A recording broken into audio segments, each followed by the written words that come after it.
This time in Kyoto. Thân chào các bạn đến với kênh Daily Life Podcast.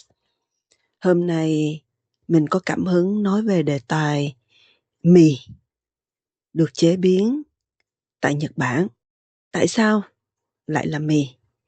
Từ vì trước đây mình có nói về collagen. Thì collagen có nguồn gốc tự nhiên từ cơ thể của chúng ta do các tế bào chủ yếu là nguyên bào sợi. Nó tạo ra để kết dính các mô như da, xương, cơ, gân, dây chằng.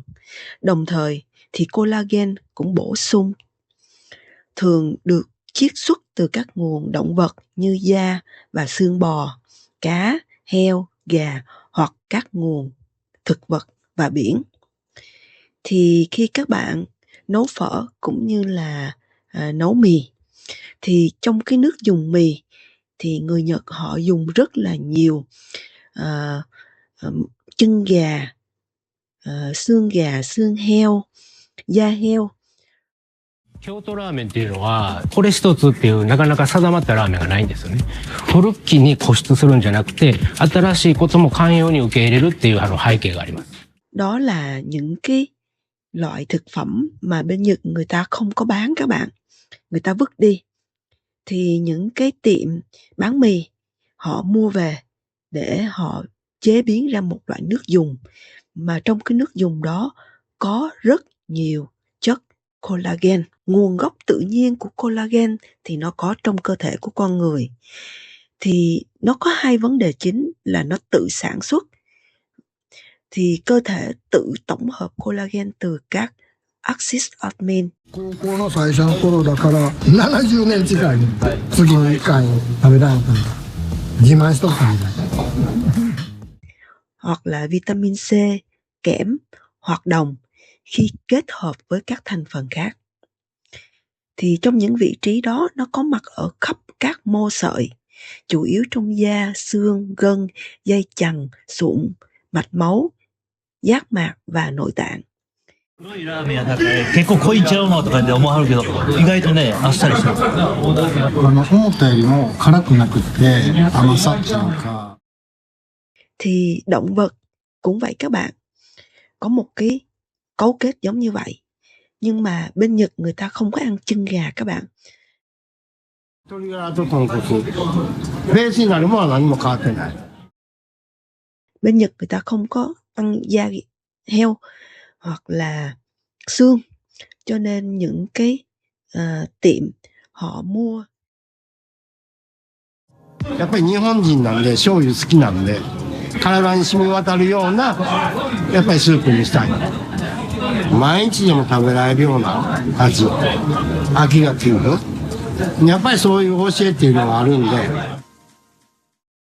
Họ nấu lên thành một nồi nước dùng mà rất nhiều chất collagen. Ở bên Nhật cũng giống như ở Việt Nam mình đây các bạn, có những tiệm phở mà họ mở ra mấy chục năm, như là từ đời ông bà cố cho đến con cháu chắc, như là cha truyền con nối đó các bạn. Thì bên Nhật cũng vậy, có nhiều tiệm mì ông bà của người ta đã khai thác và mở những cái tiệm như vậy cho đến đời con đời cháu vẫn tiếp nối. おうどん屋さんっていうのは夜泣きうどんとかそういうなねいっぱいあるんでやっぱりこうないものをしようっていうのがやっぱりあったんじゃないですかね。 Đó, thì cái nghệ thuật mà nấu nước dùng á cũng được gia đình của họ truyền lại. Ở Việt Nam mình cũng vậy các bạn. Phở Bắc có đặc biệt điểm của phở người Bắc, phở trong Nam có đặc điểm trong Nam, phở ở Huế có đặc điểm ở Huế. 癒し疲れを取れるような満足感っていうのをやっぱり作ってあげたいなと Phở ở miền cao thì có theo cái phong tục của người ở trên miền cao họ nấu. Thì mì ở bên Nhật Bản cũng vậy các bạn. Mỗi một tỉnh, một thị trấn, một vùng họ nấu mì theo cái cách đặc biệt của họ. 元気出ますね。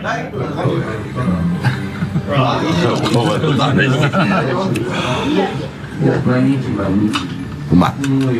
めっちゃ幸せ感ある。幸せ感あー活力ですね、活力。Đồng thời, người Tàu á các bạn, người China đó, họ cũng di dân qua bên Nhật họ sống. Họ mang theo cái phong cách nấu mì, mì Quảng, hoành thánh mì đó, của người China, họ mang qua bên Nhật, rồi họ chế biến theo cái phong cách của Nhật. Thành ra nó có một cái hương vị hơi độc đáo. Thì nói tóm lại và nói chung thì cũng từ xương, da trong cái nồi nước đó thì nó cho ra những cái sản phẩm mà rất là tốt cho sức khỏe, đó là collagen. いらっしゃいませ。どうぞ。硬い目で。はい、ありがとうございます。させてもらいます。ありがとうございます。 Các bạn biết không, thông thường những ngày mình không đi làm á, thì sáng ngủ dậy mình pha một ly cà phê sữa đá. Trong đó mình có một thìa cà phê đầy collagen.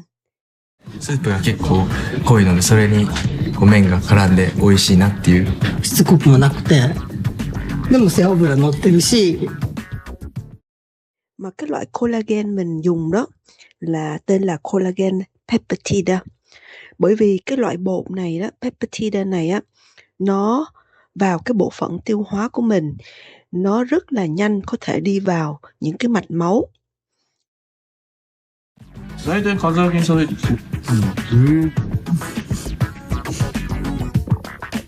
かさ増しじゃないですけど、量を食べたくてお米食べてるんですけど、やっぱりお米とも合うスープもしてますし。 Còn những loại collagen khác thì phải qua những cái giai đoạn tiêu hóa thì nó mới đi nhanh vào những cái tế bào. Đó là buổi sáng. Rồi sau đó mình sẽ ăn sáng. Các bạn biết mình sẽ ăn gì không? Mình ăn mì gói các bạn. 職業がないですよ、両親の。食べていけないもんですから、その時にふっとラーメン屋したらなんというのが父らに入ったんでしょうね、耳に。すぐの素人がラーメンやんやから、そんな味噌汁もしたことないんじゃないですか、父にしたら。Bởi vì nấu phở thì rất là cầu kỳ và phải cần nhiều thời gian. 兄弟の学生さんです、北白川ですからね。ならお勉強が好きで勉強してお腹が空くんでしょう、お蕎麦を食べてくれて。でそういう学生さんがだんだん口づてに増えていって、おじさんこうしやすいってみんなお客さんが教えてくれた。 Mà nếu nấu phở như vậy thì mình phải chắc ra bỏ vào tủ đá từng hộp, khi nào muốn ăn thì lấy ra hâm. 焼き豚を作る時に油が浮いてくるんで、寒くなるといつもなんて言われたらそれを一つ入れてあげる、丼に。不思議でしたよ。ところがそれが美味しい言うて。 Mình cũng đã từng làm như vậy, nhưng mà mình cảm thấy khi mình lấy ra tủ đá nhưng nó không có được tươi ngon như lúc mình nấu nguyên một cái nồi lớn.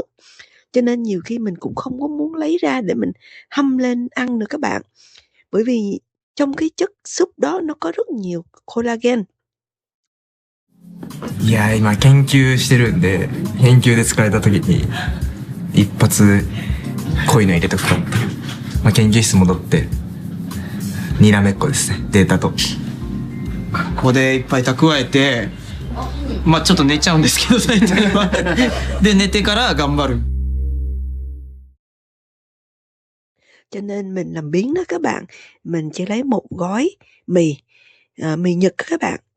Mình nấu lên xong rồi mình cho một ít collagen vào cái nước súp đó.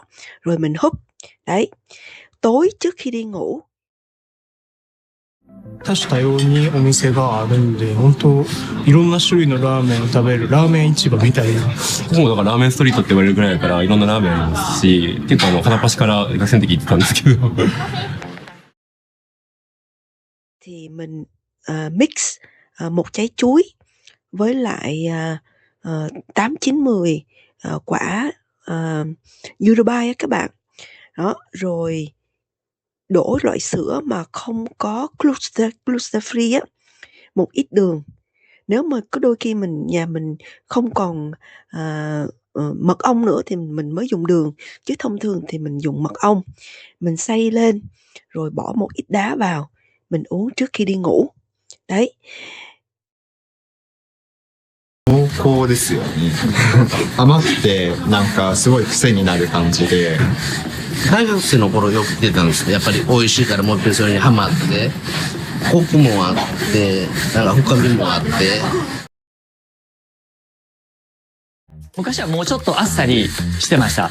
で、それが濃くなってきたら、こっち側の方が美味しいんじゃないみたいな、スープの濃度に対してもそうですし、ボリュームであったりとか、学生さんに合わせたような、ニーズに応えられるような形でなかったら、やっぱり生き延びれないのかなみたいな。はい。Đó là cái sự làm biếng của mình, nhưng mà mình bù lại thì mình có uống, có khuấy collagen peptide vào những cái nước giải khát cũng như là trong cái gói mì của mình nấu ăn. Nhưng mà nếu mình rảnh, mình tiện, mình có thời giờ thì tốt hơn hết là mình nên mua giò heo, xương ống, da heo, da cá. Đó, mình nấu chung lại với nhau thành một nồi nước súp rất là đặc biệt. バスの運転手でソウルフード。はい。もう50年ぐらいやってますね。我々のやっぱり DNA が醤油の味を覚えてるんですよ。だからどうしても戻ってきますね。Thì mùi nước súp đó nó sẽ cho ra rất nhiều collagen. Khi các bạn nấu lên thì đương nhiên mỡ nó sẽ nổi lên bề mặt, thì cái lớp mỡ đó các bạn vứt đi. Nhưng mà cái nước còn lại đó là có chứa rất nhiều collagen các bạn. Nếu mà các bạn nấu mà có tủy ống á các bạn, thì các bạn nên rớt cái tủy ống đó ra, để khi mình ăn á thì mình cậy cái tủy đó ra, mình cho lên trên cái bát mì hoặc là bát phở hoặc là bát bún. Tại vì nếu mà mình nấu trong nước lâu á thì nó chuyển hóa trộn chung với mỡ, thì khi mình vớt mỡ đi, cái đó nó sẽ đi theo mỡ. Cái tủy đó thì sẽ đi theo cái mỡ, lớp mỡ. Cho nên khi mình vừa luộc chín cái ống tủy đó thì mình nên lấy cái ống tủy đó ra. 温故知新じゃないですけど、技法とか何やとかこだわるところまでいかはる人らが多いんで、いろんなジャンルで面白いものができていくとは思いますけど、街自体がちょっとワイワイしてくれたら、僕はありがたいですけどね、それは。Vừa lợi cho mình một bữa cơm no mà có chất collagen.